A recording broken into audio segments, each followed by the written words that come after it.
Samsung Galaxy S24 Plus versus Galaxy A55 speed test. Let's go ahead and begin with a boot up in 3, 2, go. And you're probably thinking to yourself, wait a minute, is that the same phone?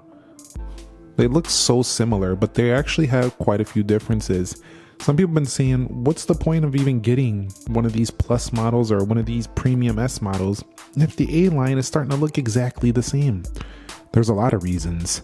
Much thinner bezels, as you can see right there, incredibly beautiful bezels.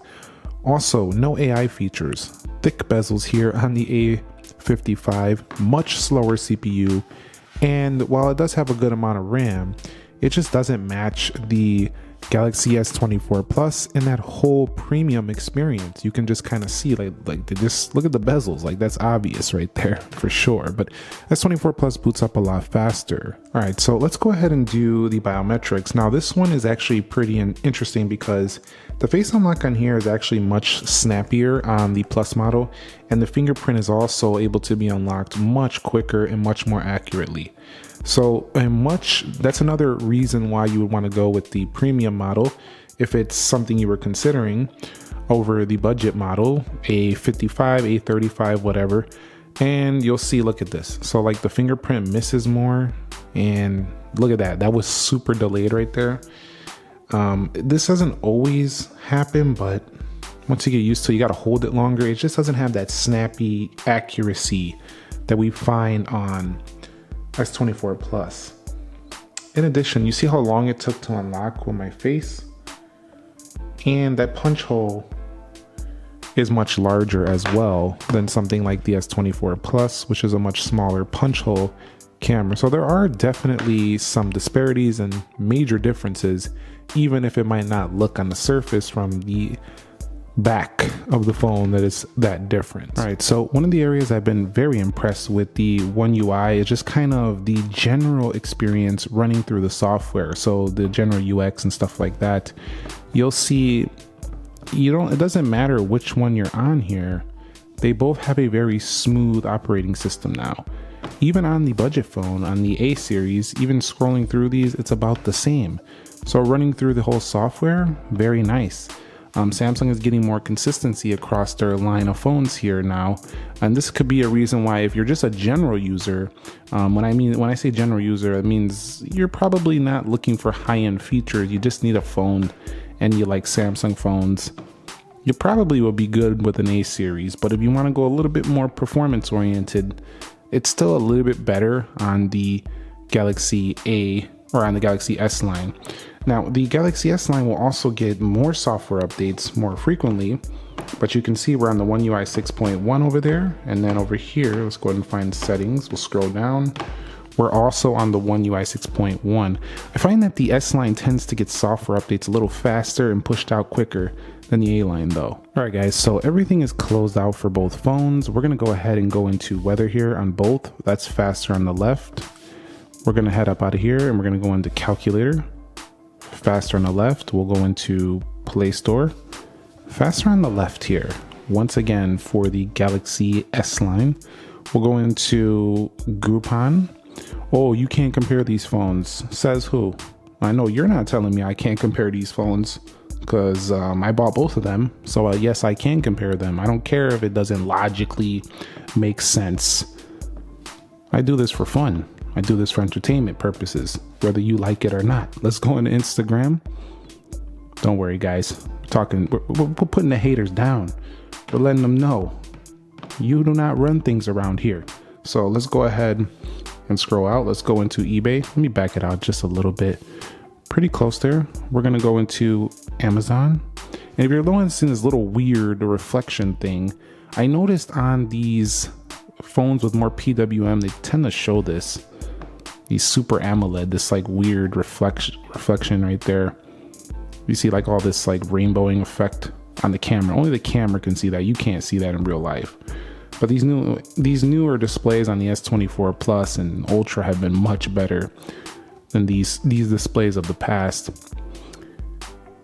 And did Jetpack just launch first on the A series, or was it my finger? No, it was probably my finger, because look at this. This was a much faster launch on Subway Surfers. See, with a 6.6-inch OLED on both, though, you can enjoy the games nearly the same. However, when you start looking at the areas of performance, when you play a game that really requires a little more power, you'll notice the A line is definitely that. I don't know what I was doing there. Hold on, let me close those. You'll notice the A line is definitely going to be behind in this area. And yeah, you'll see Temple Run launches first there on the S line. And let's come up out of there. Let's go to Free Fire on both. See how Free Fire does. Yeah, that S line, man, is going to be a rocket when it comes to heavier stuff. And the frame rates, while they both have 120 hertz, the CPU will slow down the experience for the A series.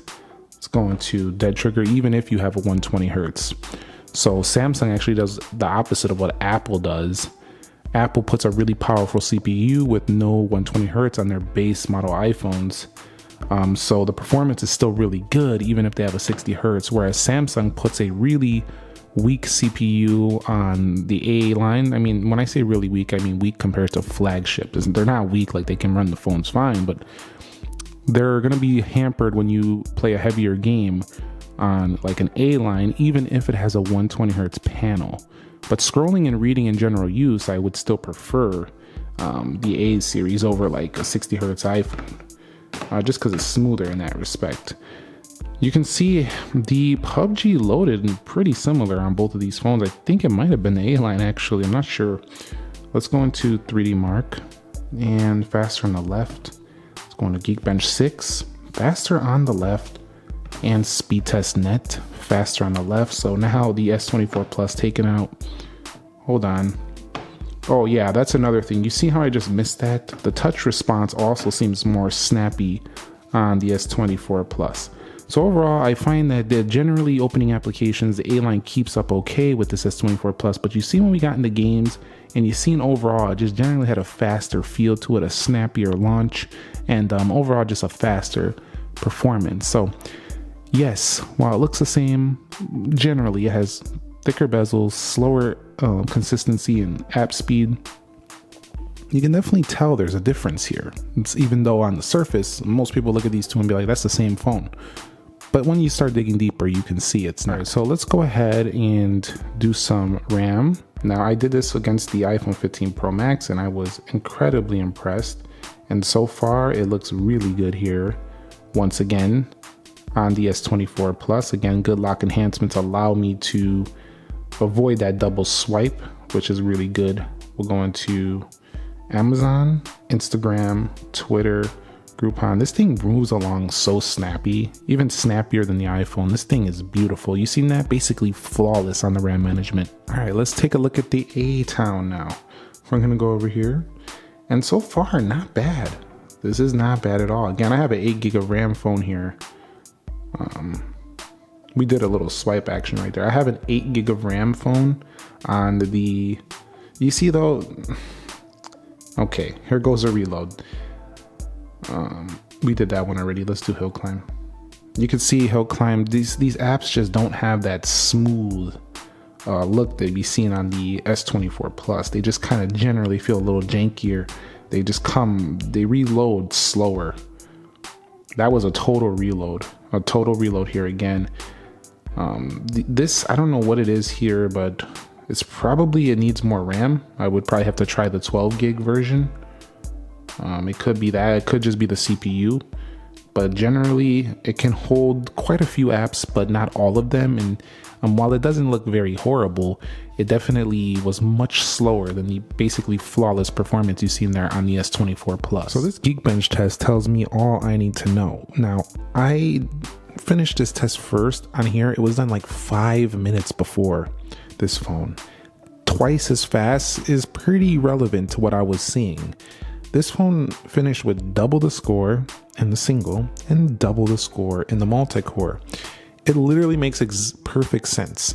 You're going to pay double the price for an S24 and you are getting S24 Plus. You are getting double the performance. That's what you're getting. So you're not getting ripped off if you go with an S24 Plus because you're getting exactly what you're paying for. Double the performance. Now, whether you use that performance is going to be really on you. But I'll be back when they're done with this 1 minute 3D Mark Extreme, and we're going to see how they perform in the area of graphics. And look at this. This is just laughable at this point. 28 FPS versus 5.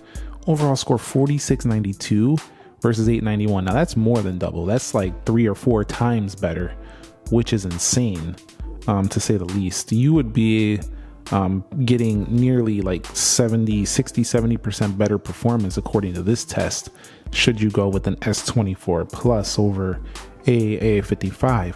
However, where does that actually matter? Because the numbers sound ridiculous, but where does that actually show? And the area this actually shows will be like in Genshin Impact, Minecraft, PUBG, all these games that, you're going to be playing heavily. You play these heavily, intensive games, you play them a lot. And I'm not saying all of them are super intensive and the A55 can't play them, but when you play the ones that do require that power, the S24 Plus is going to blow the doors off the A55. And so I'm going to wrap it up here. There's no sense in going further. We've seen what we needed to see. The A55 is not officially available in the US, but they have the A35, which is even slower than the A55 with the 1380 CPU Exynos. This one with the Snapdragon 8 Gen 3 for Galaxy boosted and One UI 6.1. Both of them generally for day-to-day smartphone tasks. No real difference. You're not going to notice difference. Cameras are absolutely way better on the S24 Plus. Much more zoom, much better quality. But these are pretty decent for Samsung as well. The general look and feel is kind of the same. You don't really feel too different, but the S24 Plus is more comfortable, compact, lighter feeling, smoother on the sides. It just feels like polished version of this one. This one feels a little sharp, a little bit rougher in the corners, but much more premium than the cheap plasticky feeling A54 of last year. So anyway, that's going to wrap it up here. What do you guys think? Do you think it's worthy of going to pay the extra for the premium S line, or do you think it's just enough? I'm fine with an A series phone. Let me know down below in the comments section. If you want to see more comparisons like this, premium versus mid-range, budget-ish phone, let me know down below in the comments. Thumbs up if you enjoyed it. Subscribe if you haven't already. Nick here. I'll catch you on the next one.